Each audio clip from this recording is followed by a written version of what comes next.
Hi, I'm Susanna Kalcic, and you're listening to Life in Practice podcast. I'm curious about the big questions in life and how we can experience more meaning and fulfillment every day. Join me as my guests share their challenges, successes, and what it means to put our purpose, our values, and our lives in practice. Hello and welcome to Life in Practice podcast. This is your host, Susanna. And today my guest is my dear friend, Celia Peachey. She's a public speaker, an artist, activist, and alchemist. Welcome, Celia. Thank you for having me, Susie. So Celia and I connected quite a couple of years ago now over our shared interest and passion for personal development, spirituality, relationships, communication, so many topics.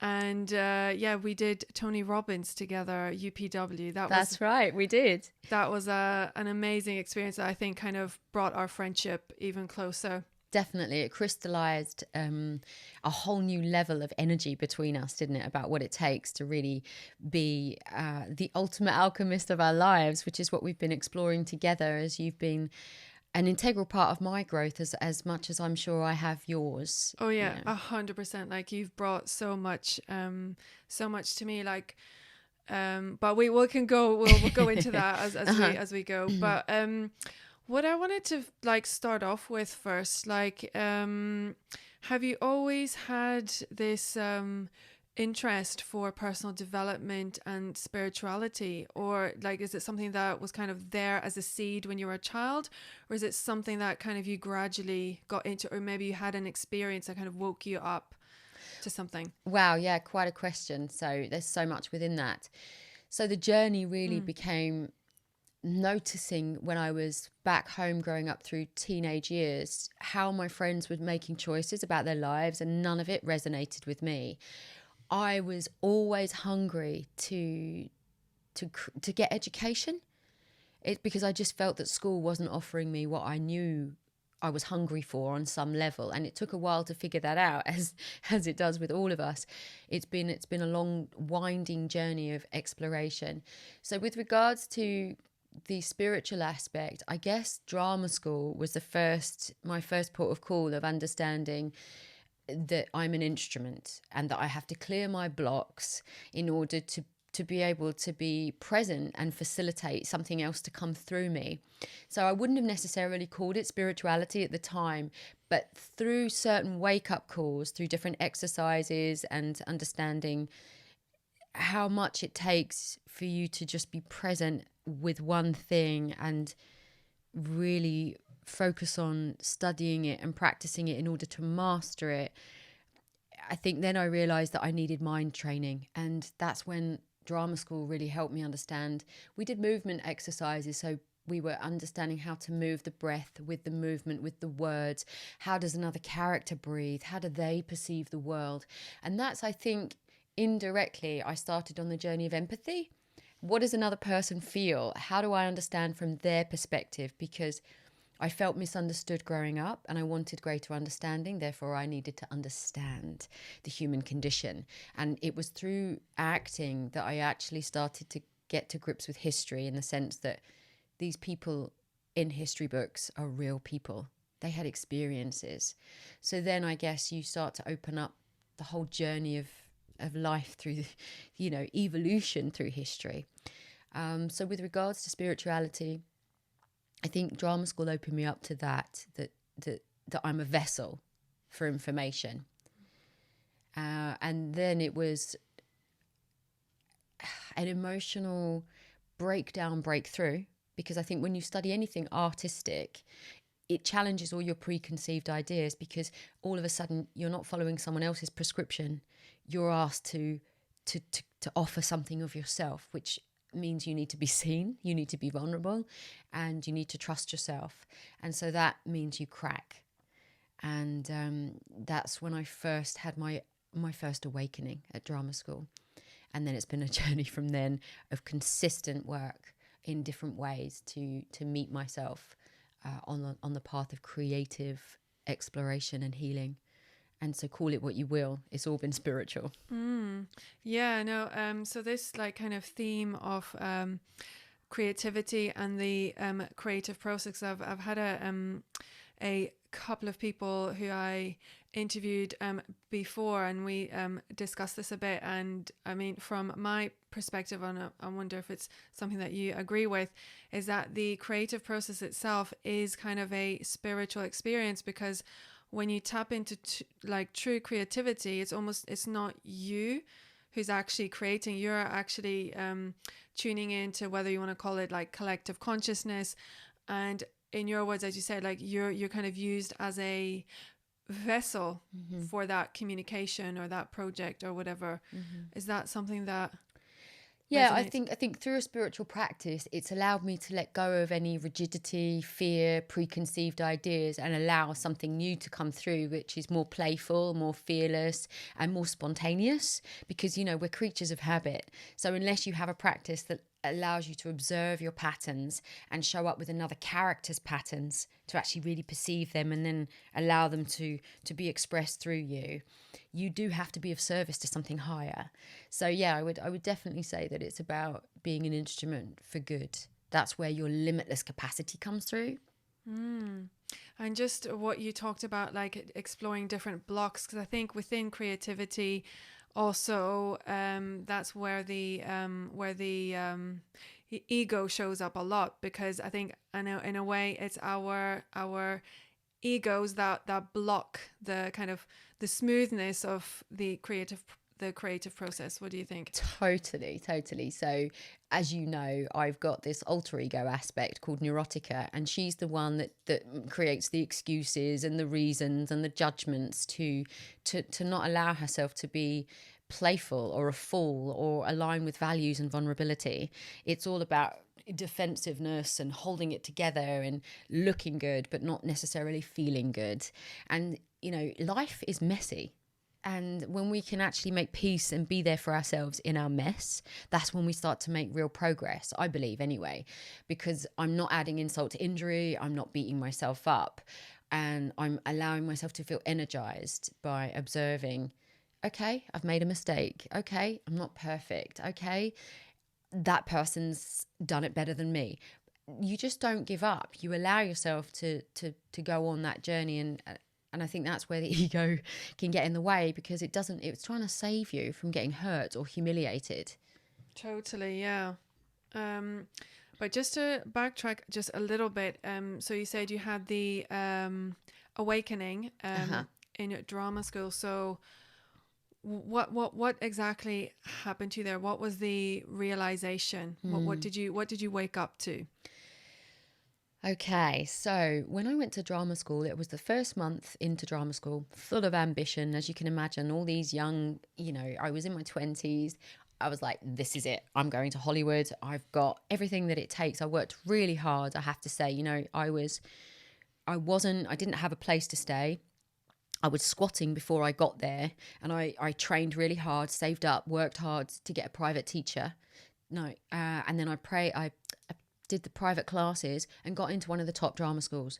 So I got in thinking, you know what? I've got what it takes. Then we go in to do different exercises which really open up the psyche and your emotional capacities, and a whole well that you don't even know is within you. So we did this exercise called the emotional recall. They don't actually do it anymore, because what you're accessing is potential traumas. So what happened is we were asked to bring in an object that either made us happy or it made us sad. I brought in a stone that my mother painted at a particular point in our lives, in her life. And then I brought in my nan's necklace, which was a gold medallion, which was a big one on it. And then it had me, a small one on it, which represented me. It was like me and her. So I thought that the necklace was going to make me sad because my nan had passed, and that the stone would make me happy because my mother had painted it and it symbolised a moment in time that was a happy childhood moment. However, When we did the breathing on it, we all were in a room. We were all asked to turn out to face the wall, and we have to breathe on the object. And it's it's an object endowment exercise almost. So the object holds energy.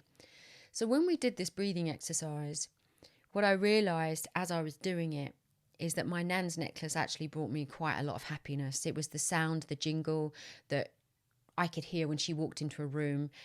She represents a lot of love and stability in my life. The stone, I had almost like an out-of-body experience. I was able to have a bird's eye view at a certain point in my life when this stone was painted. And it was a happy moment that was sabotaged by a lot of deceit and a lot of distrust and a lot of unprocessed trauma on my mum's side. And so once I saw, I felt, it's really difficult to kind of say this, but I felt a lot of resentment towards my parents because I realised that I'd been brought into the world without really understanding what it meant to be a parent. I felt neglected. I felt abandoned. And this stone held a lot of awareness of a certain time in my life where my mother's unprocessed trauma projected itself onto the happiness of where we were, and it destroyed it because she wasn't present. It was potentially now her trauma that was activated through my awareness in that exercise was potentially postnatal depression after my brother, of her trauma that was unprocessed from her childhood that got activated by the happiness stroke sadness, because obviously it's hormonal. So it's quite complex, but it's where something isn't dealt with, it builds up.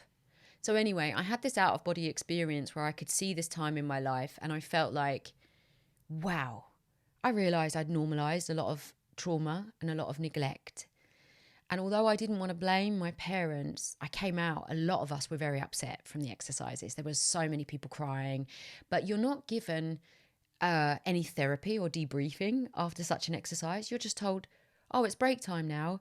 Go and have a cigarette, go and have your lunch. And we're all processing really deep things that we had no idea was going to come up. Wow. We were not warned. So I'm hyperventilating almost, like, oh my God, the amount of pain and breakdown and miscommunication and misunderstanding in the relationships, because the stone represented my mother's third marriage and a time that was really happy in our lives. However, because of her own processed trauma, there was a breakdown of that aspect in our lives due to her essentially pushing away a lot of love in her life, because she was, like all of us, once we get there, it's the one thing that we want that we push away, because you can't lose what you haven't had. So anyway, it really represented a sadness, because I saw the destruction of the happiest moment in our lives due to that. And I don't want to go too deeply into it. But anyway, after that exercise, I had a meltdown. I had my first, what you call breakdown, spiritual awakening. And everybody was kind of getting upset about their costumes. Oh, my costume's not this, my costume's not that. I'd literally had a moment where I couldn't even think about costumes. I couldn't think about an acting career.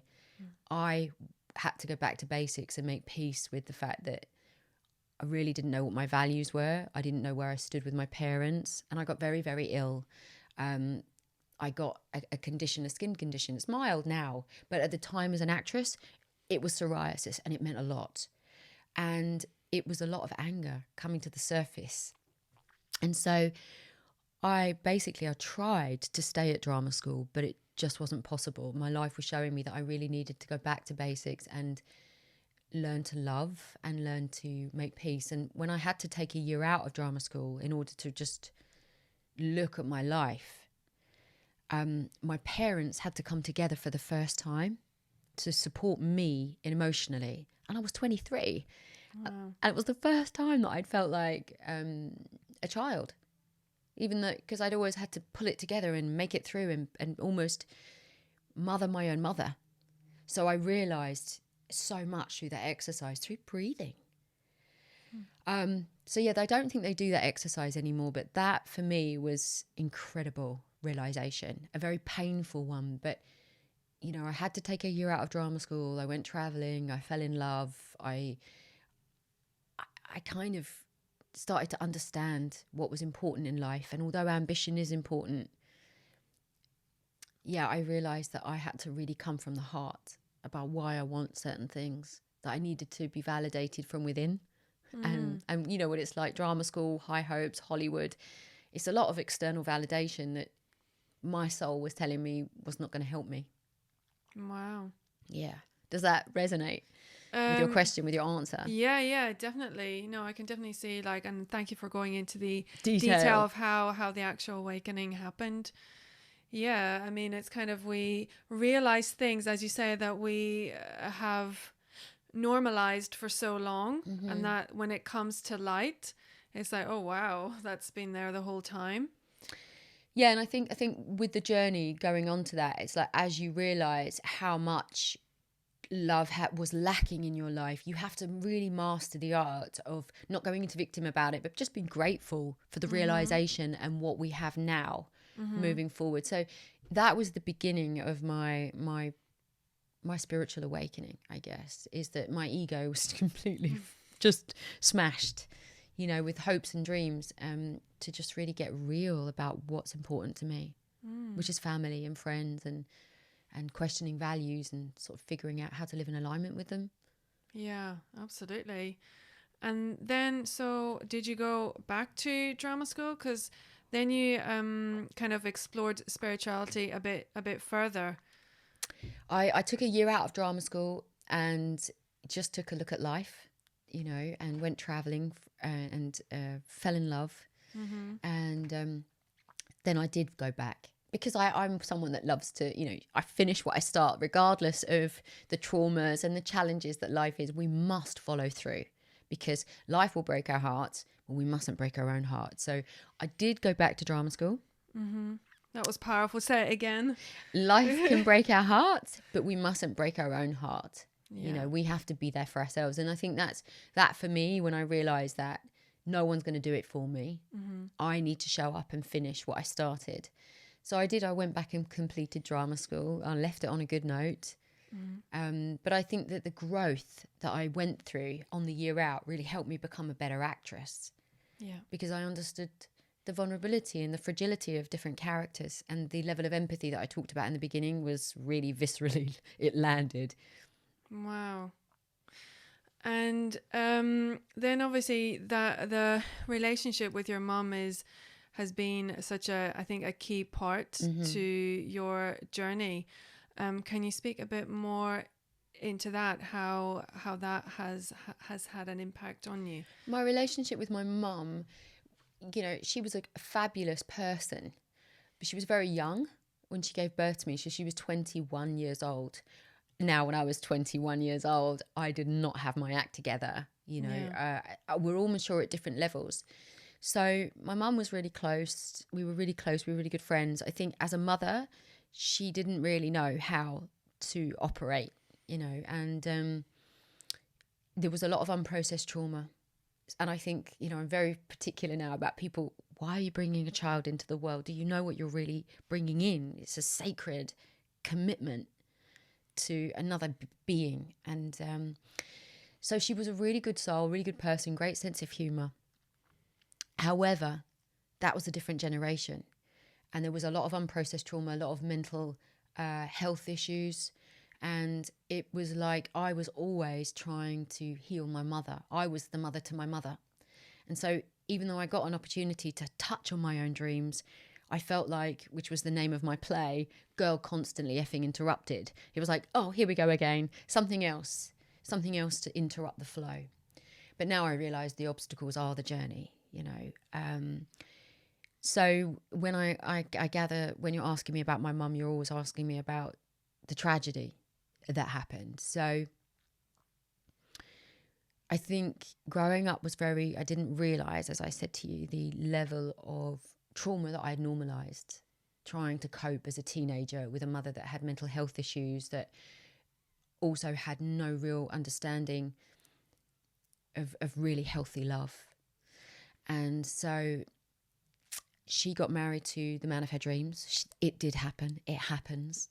My younger brother's father, he's a very kind, resilient, gentleman. And I think that, as I said before, the postnatal depression after my brother activated a trauma that was never dealt with from her childhood. And therefore, that marriage broke down. Then once they'd had a divorce, she realised what had happened. And she kind of never forgave herself. It was very sad. Even though she had her own house, she was now a single mother with this child that she didn't really need to be. That man loved her, deeply loved her, but that purity of love was alien to her because of her own childhood betrayal from her own father. And sadly, after that, it's my feeling, I can't speak for anyone else in the family, that she never forgave herself. And so her energy dipped. She was a woman on her own. And she was lonely, and she didn't have a strong sense of self that me and you now understand is so vital to our point of attraction, to how we allow people and we educate them on how to treat us. So she met someone very innocently while walking the dog one day, who had just got out of prison for less than a year for murdering another woman. So it wasn't like a domestic abuse scenario where she had an abusive partner. She met someone who was literally looking to prey on a vulnerable woman on her own. But did she know that he was previously convicted? No, not initially. Yeah. She didn't. And it's really complex because there's a short space of time, and there's so many kind of details within the unfolding of her murder. Let's just say it.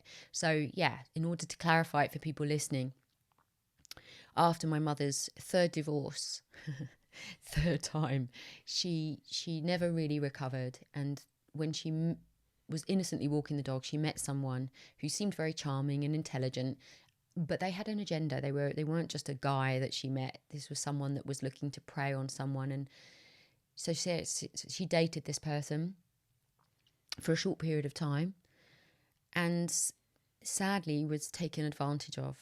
And he was a cold, calculated killer, and he befriended my little brother and made, every attempt he could to pull the wool over everybody's eyes that she may have introduced him to in that short period. Once she figured that he was not the real deal and that things weren't adding up, she did call the police. She, as you know, the sad story, she cried out for help. They downgraded the call. They didn't take her cries for help seriously. Someone was meant to come and visit her. And in between the time that they were meant to come and they didn't, he killed her. Oh my God. And he brutally murdered my mother. And it's been that journey of recovery ever since, because I knew that it wasn't going to end too well because of the traumas along the way that hadn't been processed and healed, because, healing's a long journey. So that was in 2008. And even the police took the word of a convicted killer on her doorstep when she'd been crying out for help, and she's dead feet from the door. And so the catalogue of errors that led to this case and the synchronicities that allowed this to happen are unprecedented. And so ever since, as you're well aware, I've been campaigning and an activist for healthy relationship education, domestic abuse, raising awareness. But the real twist in the tale for me is that I think, because even though I've experienced domestic abuse on so many subtle levels, subtle and extreme, where someone's either manipulative or got an undercurrent, or they're trying to be possessive, to where it's actual extreme violence. And where people just think domestic abuse is the violence or the hitting, and it's not. It starts in this subtle form. So there'd been so much during my childhood that had been present that I hadn't been aware of, until one day, bang, the worst happens. And you realise, wow, if the worst hadn't happened, I might have condoned and normalised so much. Because what happens is that women stay in situations because it's not that bad, but it's awful. But he's okay, he's apologised, but it's not that bad. And that's in normal relationship dynamics.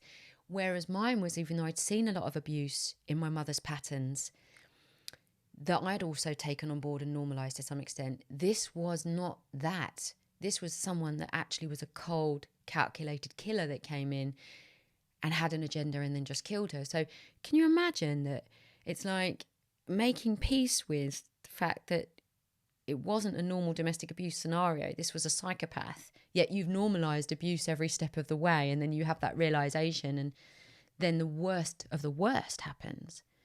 It's just mind-blowing. So it's been now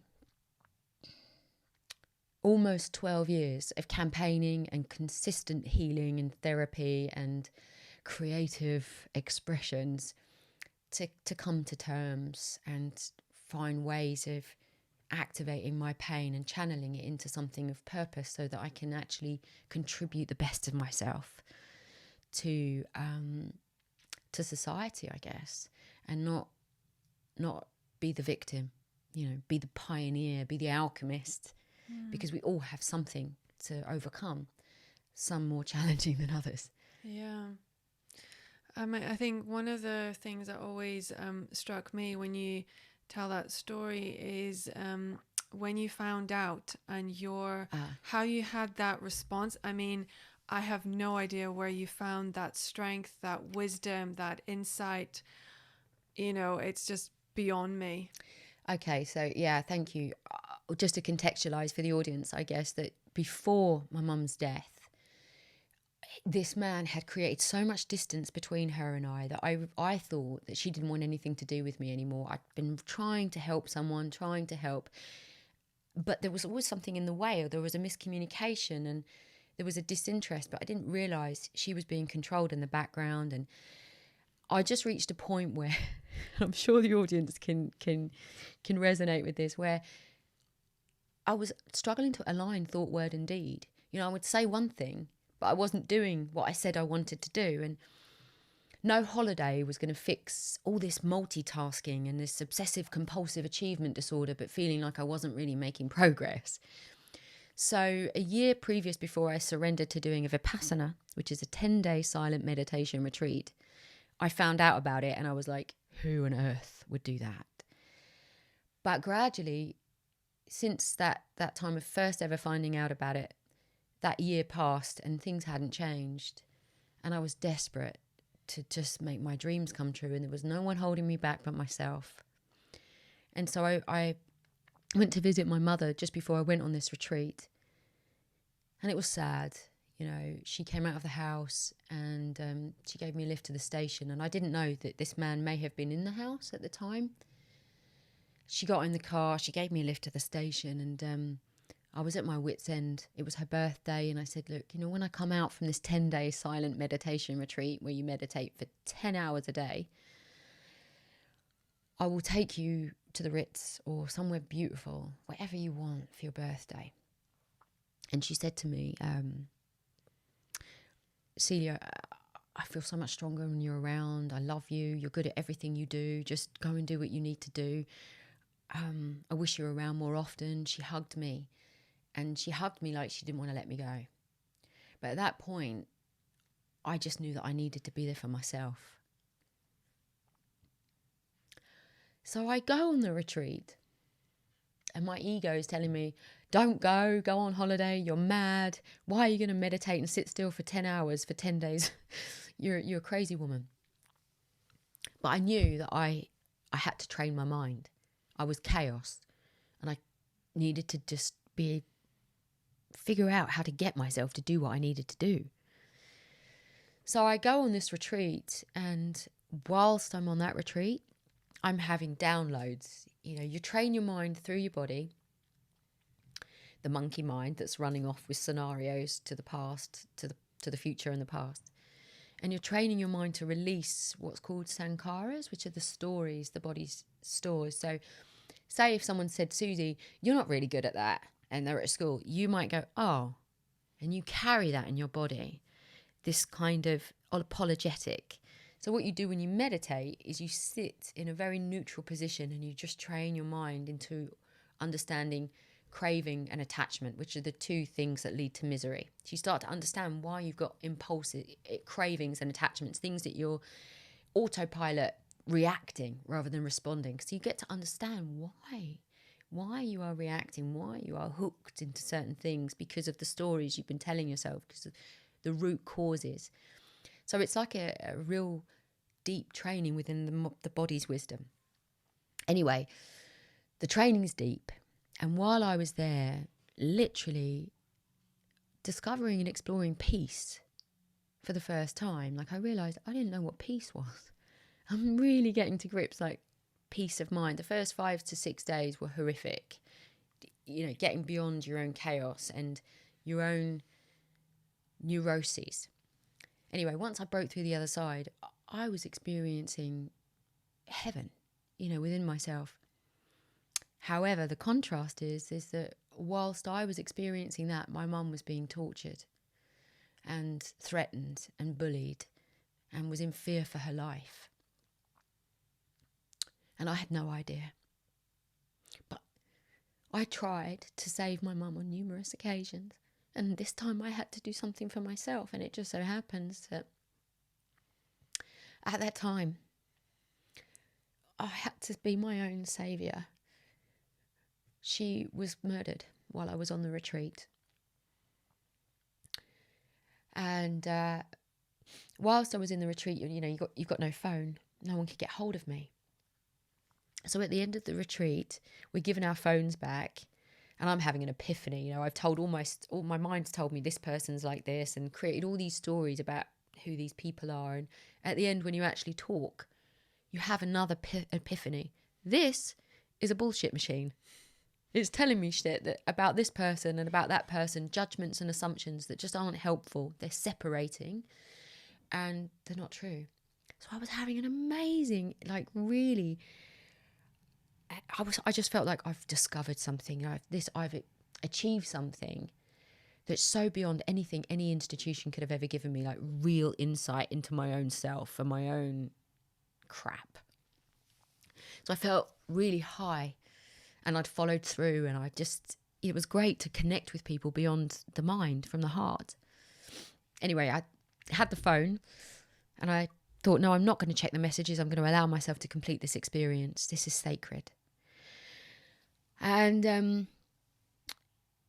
thankfully, at the end of that retreat, I didn't get on the train. I was meant to get on the train. Someone said, oh, you know, do you fancy coming in the car with us?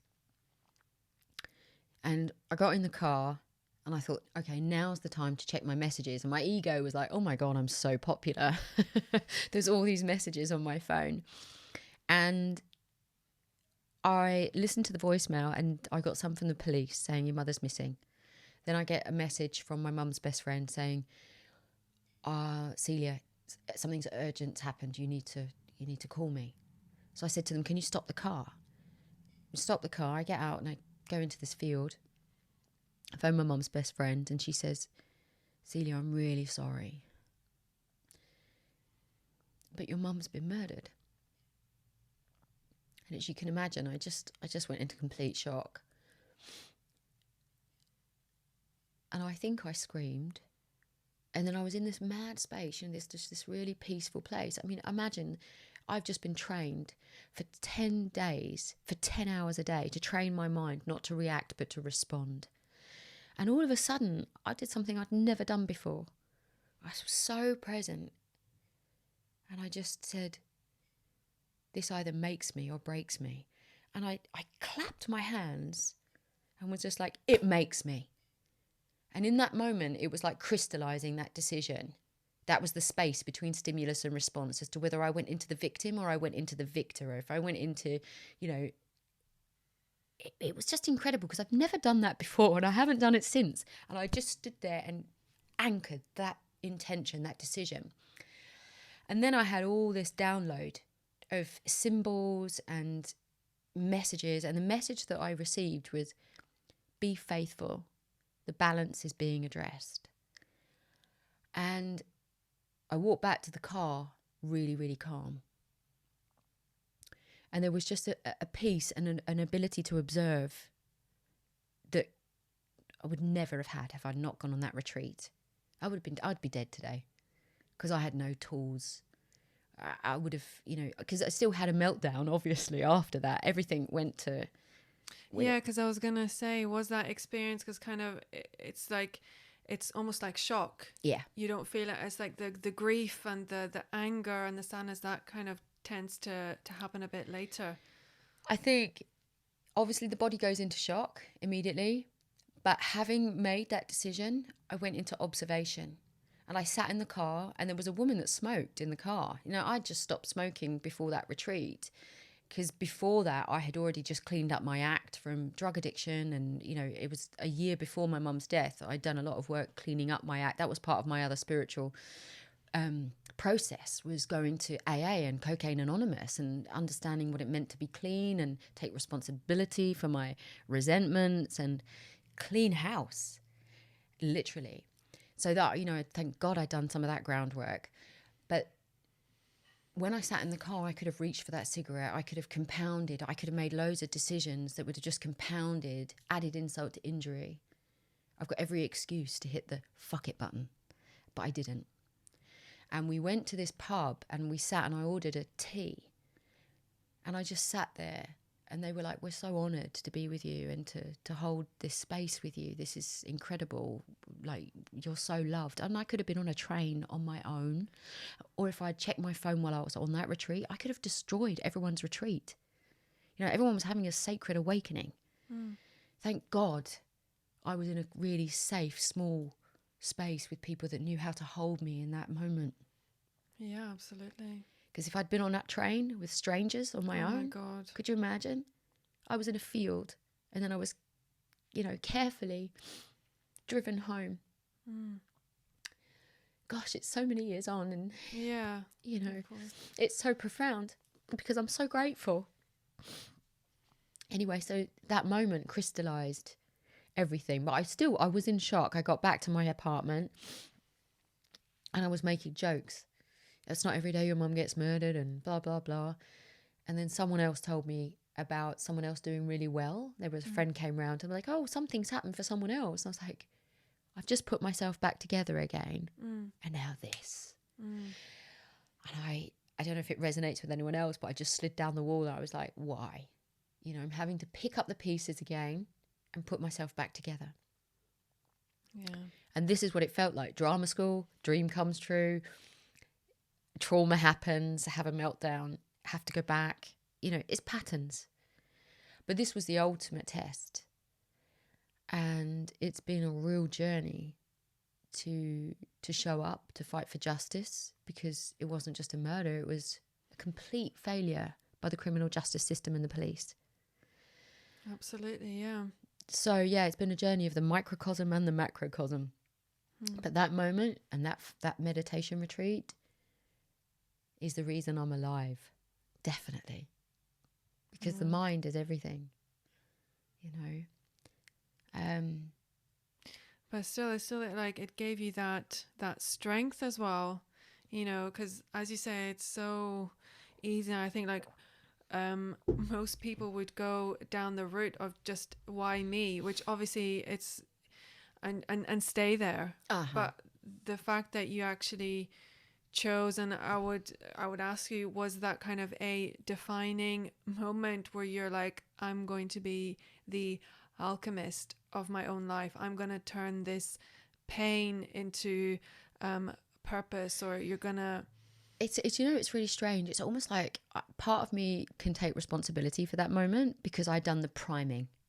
Yeah, I showed up out of desperation and divine intervention. I happened to be on that retreat because I knew that I was the only person holding myself back from all the things I said I wanted to do, and that I needed to somehow get this to work for me.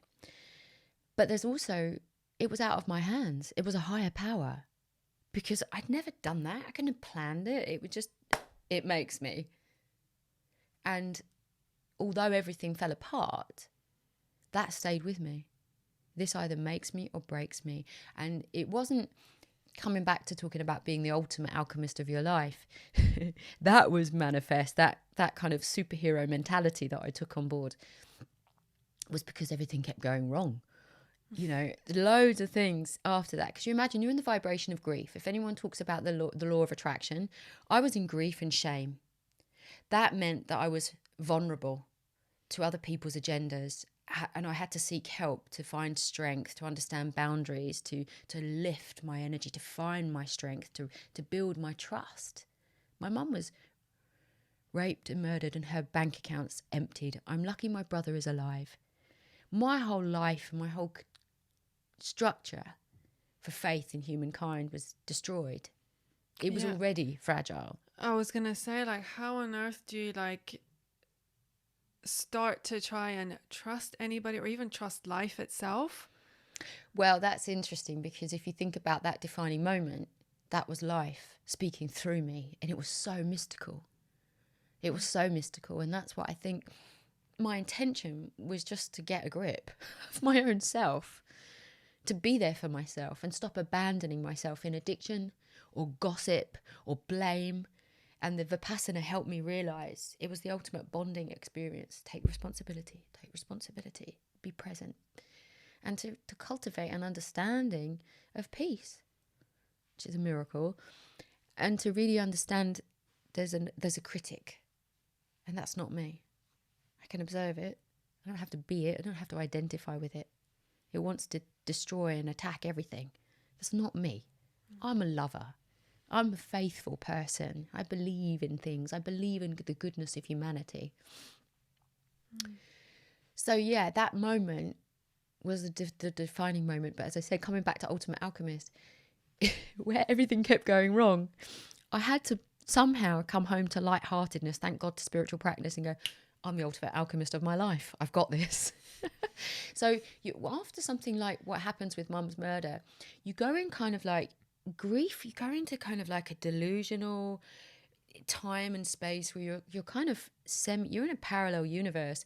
It's like the whole world goes back to normal in some ways, but you don't. You're on a planet of fucked upness for quite a while, lost in this realm of trying to make peace with the spirit world and the material world, and nothing means anything anymore. What really means stuff? What makes the meaning of life? So yeah, where everything kept going wrong, I was like, I'm the ultimate alchemist of my life. My power's in my response, and I was formulating my own philosophy. And so it was helping me realize being a victim's not going to reward me. I cannot afford it, because people prey on that energy. Yeah. And it's not an identity worth identifying with for longer than a second. Yes, I was a victim. It's in the past. And not only that, I'm really clear to make it crystal clear to everyone now. That's my mother's story. My story is that I'm here with you today. I'm present. I can love my emotions and elevate myself into the present moment, and have some sort of compartmentalization that's her story. I'm a sovereign being. I'm here to contribute the best of myself to life now, and thank life for the wisdom that's given me. Because if it hadn't happened, I'd still be fretting over petty stuff, and we still get absorbed in that occasionally. But in the main, I've got values that I live by, that it's made me the woman I am. I've fought for other women. I have found friendship I never knew possible. And I found strength and discipline and tenacity that I never knew I had. And I thank my mother for that, because she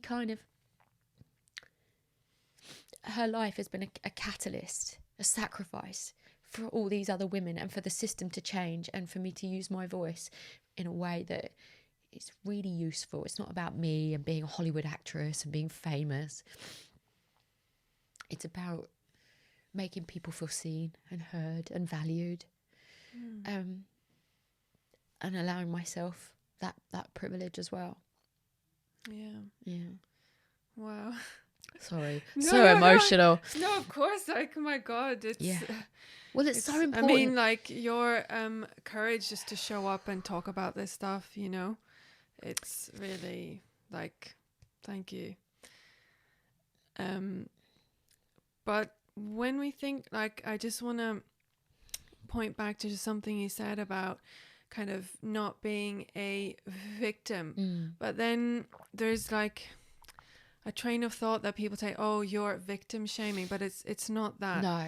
Exactly. But there comes a time when you have to cross over. Yeah. And you can't keep saying, like, when people would introduce me, oh, you've been a victim of domestic abuse. or you're a survivor, it just didn't inspire me. It didn't empower me. It made me feel like I was still stuck in the problem.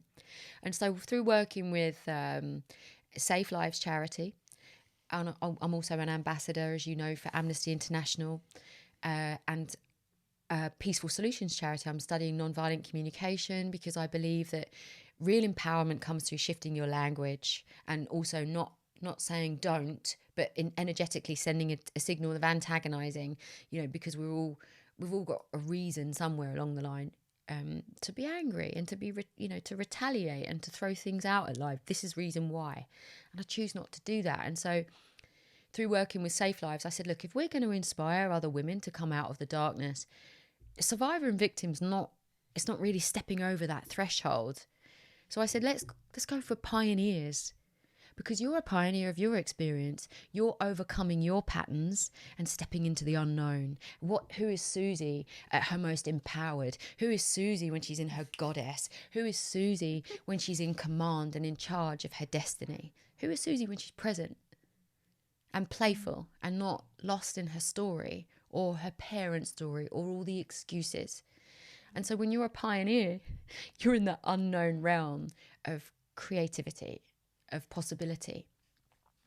Joe Dispenza talks about that, in the unknown realm, you can create anything. And he also talks about in his book, Supernatural, how people's responses when they first find out terrible news. So someone found out her partner died in some tragic way. She went into such shock and trauma that it created all this disease in her body that she literally went into debilitated state and then had to undo all of that and then come back to healing. If I hadn't have been on the Vipassana, and I still had loads of health issues after my mum died because of the grief, because of whatever, but I'd also knew not to eat cakes and sugar. I let go of the smoking, even though I had picked things up. I never compound. It was never like what I used to act like. I had a space between every decision because I had a practice, which is why you've called your podcast Life in Practice. You're really keen, and which I totally love, you're really keen to explore life in practice. What practices help you be the empowered present person that allows you to show up and offer the best of yourself to the people that you love in your life and create something. Exactly. And I think it's not just about practices, but how do we practice what we value? And it's only the things that we practice consistently that are actually real. They're not a concept anymore because they're being practiced. Exactly. Yeah. So what was your question? Yeah, but I just wanted to like being a pioneer, but I think it's important to obviously hold people accountable for the things that they have done, to hold space for what happened and the grief and the trauma. So that goes obviously to the man who murdered your mom, and also to the police for their failings. So how can we do both, kind of hold those people accountable and let them know so that they fully grasp like what it is that they have done and how they've hurt people, but also then come out and from a place of being, in your words, a pioneer. So the whole journey was a pioneering one. At the same time, people in the press are calling you a victim, because in the society and within the system, our family has been a victim of a broken system. It's designed to make you want to give up. We were told we were lucky to get an inquest, Article 2 right to life. We only got that because of the Human Rights Act. Now, as you know, you were there at my speech at the Human Rights Auditorium last year, where people, I assumed before my mother's murder that I was that ignorant. I thought it was just for immigrants, or I thought it was this. I took for granted as a British white woman that my rights are safe. I didn't ever think that I would be fighting for them in my mum's name as well as my name.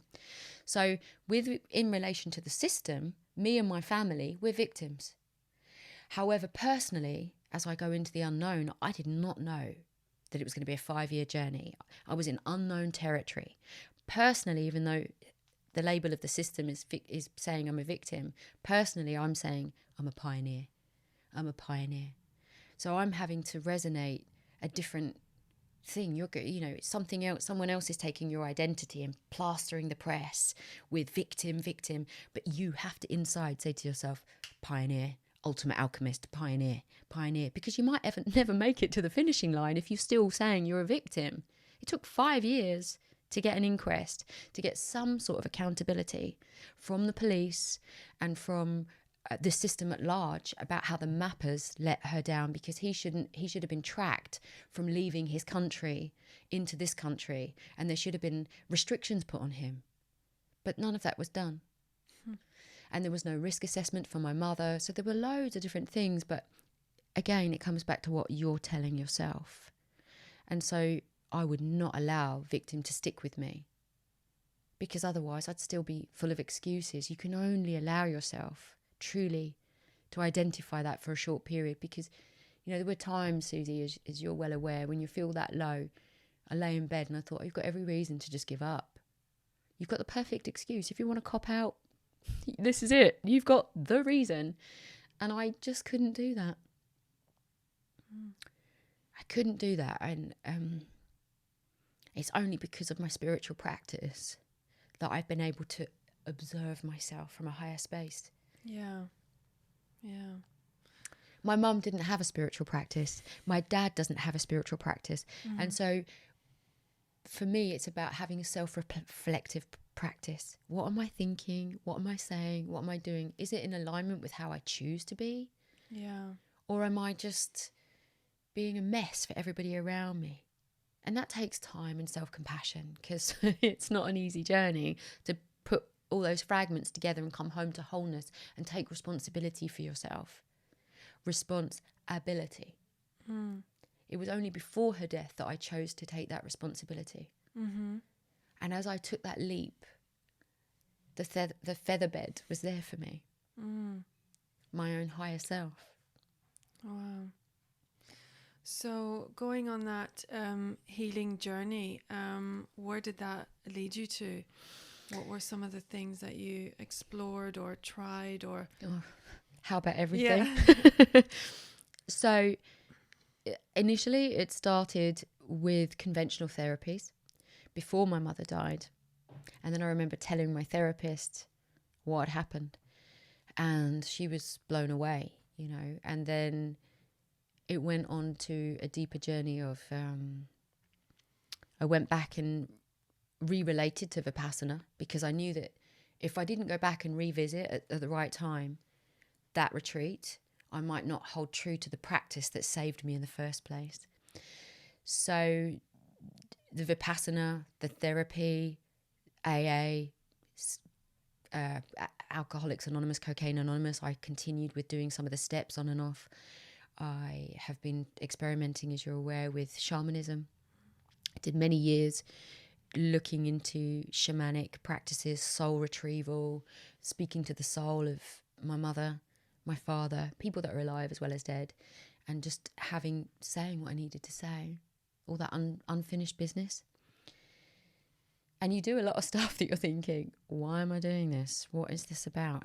But you're really looking into how you're relating in that subconscious narrative that's playing out in the background, and you bring it right forward. And then there's been ayahuasca and plant medicines. But, I'd say to anyone, I've been on a very manual journey. Before I did plant medicines, I've done a lot of writing, meditating, verbalizing with a therapist, doing a lot of the manual work, because you can't just go to plant medicines and expect that that's going to heal you and fix you. They play a massive part in the journey, should you be open to it. But it's been consistent work. I think I've reached this point now at 11, 12 years. I actually don't have a proper therapist for the first time in years. I am my therapist. I'm able to manage things without going into a drama and without compounding what someone thinks of me into something that I take really personally. I can really be objective about that, and just still advance. Yeah. it's such a personal journey to actually really let go of blaming everyone else and taking full responsibility for how you show up.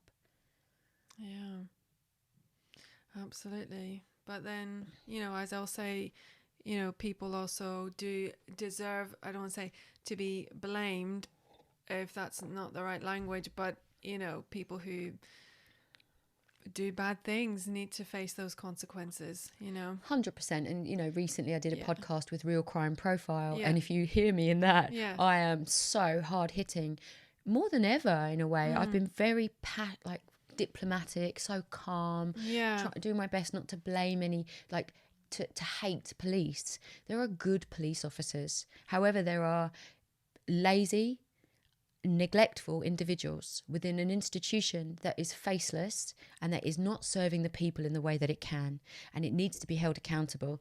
And that's what I did last week with Real Crime Profile. There needs to be changes in the whole system where people and individuals, where they hand over cases, are signed off so that victims aren't regurgitating information to strangers when they're already vulnerable and scared. They need to know that there's one person, a point of contact that they can trust and rely on. So totally hear you. And I've been doing everything I can to really understand just how much they need to be held account. And it's been a long journey. Because you can go into the whole, it's all about love. No, it's not all love and light at all. It's light and dark, but it's bringing that darkness to light and saying, do the right thing. Yeah, absolutely. And looking at the evil in the eye. And as you know, I describe evil as live backwards. When we put profit over people, when we put our own agenda over someone else's joy or our own joy, because we're operating from fear. You know, anything born out of fear is going to have a consequence. So, yeah, it's about bringing it to light and being loving, but really hard, firm in what needs to change. Yeah, absolutely. And just want to ask about forgiveness. Have you come to a place where you forgive? Forgive who? The police or the killer? Both of them.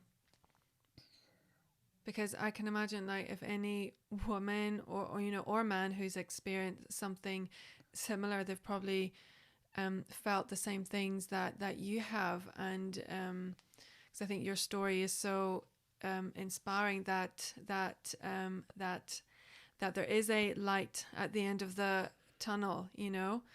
And I'm sure people want to know, like, how did you make peace? Yeah, how did you get to where you are? I mean, aside from the like spiritual practices, like, because I think I would imagine you would have to find some kind of forgiveness and peace to be able to move on. Well, it really depends on your definition of forgiveness. And when I've done a Vipassana retreat before, because I've done about 4 now, I've trained my mind. I've done service there. I've done 4 10-day silent meditation retreats. That's not for the faint-hearted, to be with yourself. And really process that. And a lot came up. And I remember having to buy the book Forgiving the Unforgivable. And I read certain stories of the most awful things that humans do to each other.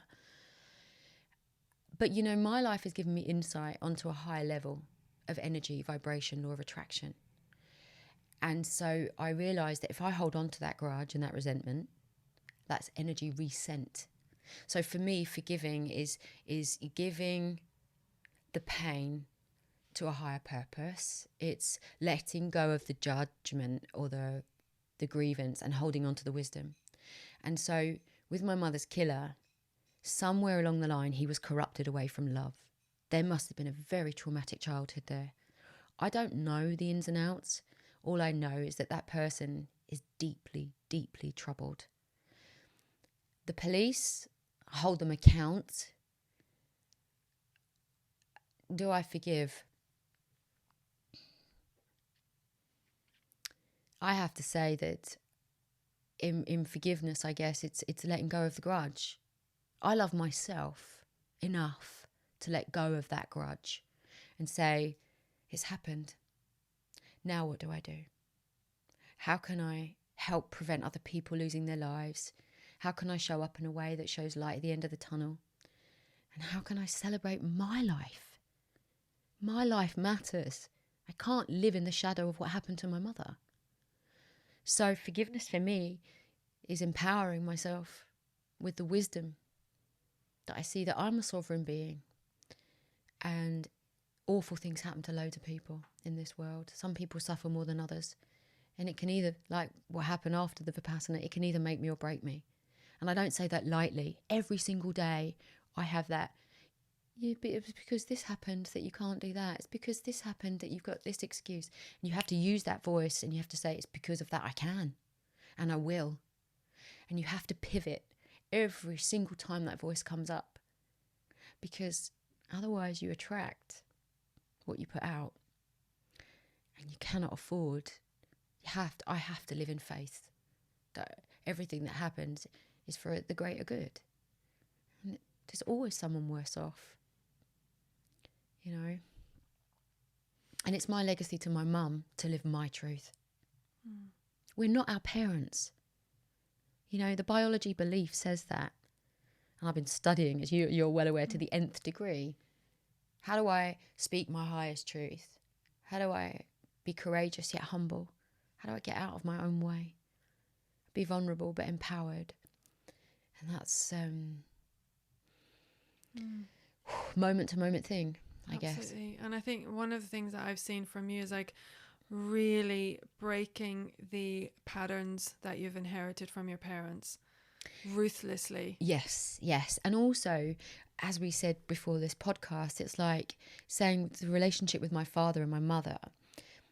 I took it personally for a long time. Oh, it's like this, and my father reacts to me like that because there's something wrong with me. But as I've got to know him through COVID-19 experience and seen, my dad is the sum total of a lot of his patterns and conditioning growing up, and we all have different capacities to be emotionally present with each other. And I realised he's a good man that has done his best, and he has a certain way of being in a certain capacity, and I have a certain capacity. It's not personal that he can't meet me in certain spaces. He has his capacity, I have mine. He hasn't had the opportunity to do the certain level of spiritual work that I have in order to have a deeper capacity for love, to hold it, to be intimate, to talk about the things that I need to talk about without melting down or going into denial or judgment. So, yeah, I see that my dad is a really stable, brave man. And I can love him for who he is without feeling like, what's the word? You know, like I have to fall prey or hold him, be resentful. The fact that he couldn't be there for me really in a way that I might have wanted after my mum died. Because I've had to deal with it pretty much with my brother and my uncle, but on my own. I carried a lot of that case, and I've had to be there for myself and cultivate a strong sense of self that no one could take from me, which is what I saw my mother didn't have. So through seeing that in her, and where she didn't have that, I had to give it to myself. So that was a gift, that almost like a curse was the blessing, to look myself in the mirror and say, you're my best friend, I've got your back. And so it's forgiving our parents. They're doing the best they can with the knowledge and understanding they have. But I guess it's having also distance and space and holding your own boundary to know I can love them from a distance or a level of intimacy that's safe for both of us, to be in love and not take on that attribute, and not to resent it or deny it or degrade it or judge it, but just hold us. We're all doing the best that we can. And yeah, I love my father. He has taught me how to command respect and how to really see that people are doing the best they can with the knowledge and understanding they have. And I thank my mum for showing me how to cultivate that strong sense of self inside. Yeah. And I think, would you say that is kind of what the meaning of being the ultimate alchemist is transforming that taking, as you say, the curse and turning it into a blessing, taking the pain and putting that energy into purpose. Absolutely. Turning pain to purpose is it, because no one in this life gets out without something. And if you haven't had a struggle, you haven't really maybe characterized your full capacity for your actualization, you know, because we all have something to overcome. So yeah, it's about turning your pain to purpose. It's about noticing that voice and saying, it's not the reason I can't, it's the reason I can, the reason I am. And to just be really present in how you respond to life's challenges. Yeah. So yeah, I can't believe it. Our 1 hour is up. There's like so much more to talk about, but with this interview, I just wanted to kind of set the context of the experiences that you've had and how you've chosen to move through them and what you choose to create going forward. And then in later interviews, I really want to delve deep into so many things that, you know, you and I just have such amazing conversations over, that I think will benefit so many people. And, you know, sharing some of the things, your projects that you're in the process of creating. And yeah, it's really exciting stuff that will be coming in the near future. Yeah, there's many projects to hold Ultimate Alchemist out there for people to really claim it as their own, you know, an identity. It's not personal. Life's challenges are a gift. Should we be willing to seek that silver lining and seize the day and respond as consciously and as compassionately as possible to life's challenges? Yeah, absolutely. And so my last two key questions that I ask everybody, what have been some of the key practices that have helped you to overcome challenges and then attain success or healing maybe? So obviously Vipassana meditation is just meditation in general, just being able to sit in your discomfort and observe your mind and see it like a blue sky, and the clouds are your thoughts, and that you have a choice with which, are you going to identify with that thought? Are you going to let that be your story? Or can you just observe? And I think that liberation from craving and attachment and addictions, that's been a big part of it. I understand that not everybody can meditate, so going for a walk, channeling, running's helped me, freshwater swimming, you're getting more than one practice now. But journal writing too. You know, interviewing myself. How am I thinking and how am I feeling about that? What story am I telling myself? What's the story I want to tell myself?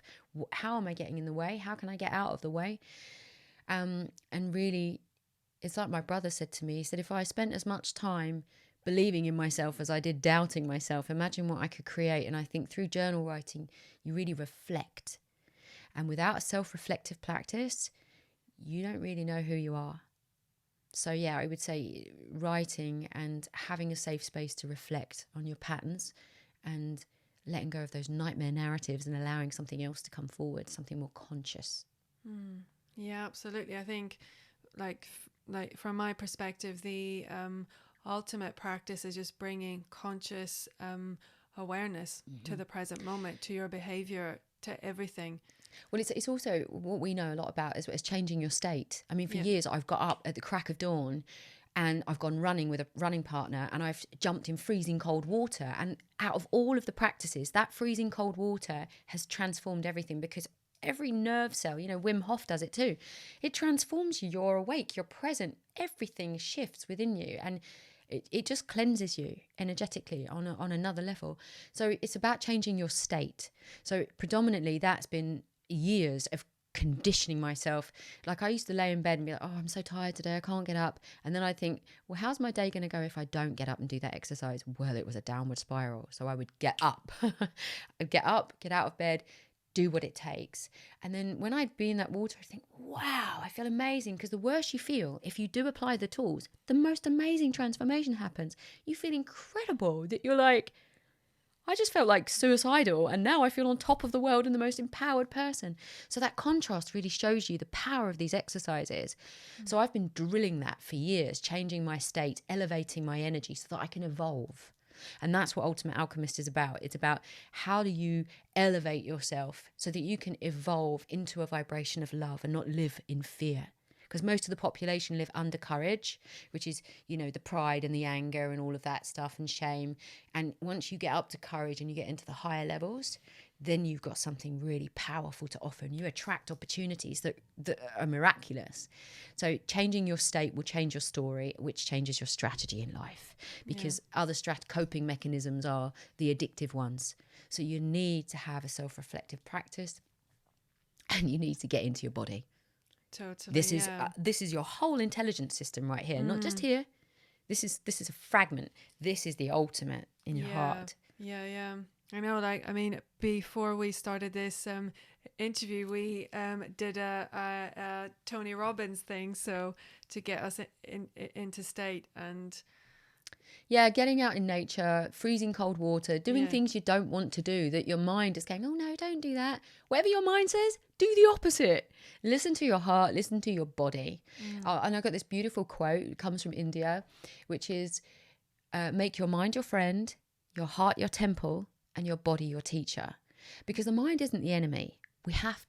One thing that's really helping me move forward is to be the most compassionate communicator with myself, so that I can pass that on to other people. Because if I'm berating myself, I'm angry and I'm not that friendly to myself. How can I offer anything to anyone else when you're conflicted? So being compassionate to myself, and that gives me the space to show up and be part of the process and make mistakes and laugh and continue to make, progress.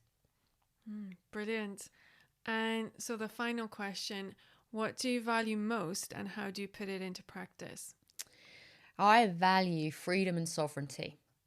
Freedom and sovereignty, for me, you only get freedom through sovereignty. I think they're quite closely knit.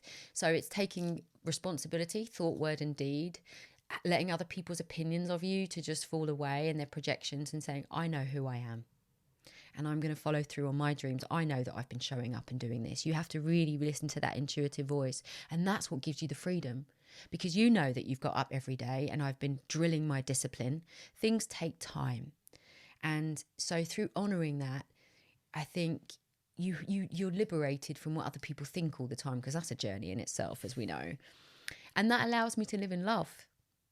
Because if I'm free of all of that judgment and all that burden of everybody else's opinion, then I can just be present with myself and my process. And I can bring love to the process.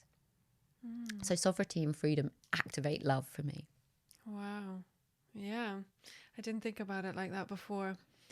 But if someone, for example, also values sovereignty, how could they begin exploring that? Like, how could they? Well, I was going to say, a lot of it comes back to respect. So for me, through the challenges of my life, I've had this phrase, finding ways to respond with respect in the face of ignorance. And that's even my own ignorance. Okay, I didn't know very well. I made a mistake. How can I be respectful of myself and not hold myself hostage to a lower energy? So with sovereignty, it's about respecting your own process. It's about understanding that you're doing, like I said, with parents, you're doing the best you can with the knowledge and understanding that you have. And through taking that ability to respond compassionately, you cultivate sovereignty through respecting your process. Because we're born perfect, and then we're kind of corrupted into an external realm where we have to meet all these different obligations and commitments. And so it's about that internal validation all the time. I respect myself. I know that I'm showing up, and that creates a sovereignty, because if you respect yourself, you can respect another and their process. And I guess, another good friend of mine said this to me, that my love is unconditional, but my agreements are not. So you have to contract with yourself. I hold myself unconditionally in love, but if I don't meet my own agreements, then I'm unable to. So do you mean, when you say that, do you mean like if there's a crossing of boundaries? Yes, I think so. I think that, we have to clearly contract with ourselves and other people what's important to us. And once we do that, we can honor it. So for me, it's been a really clearly defining, how am I relating to this?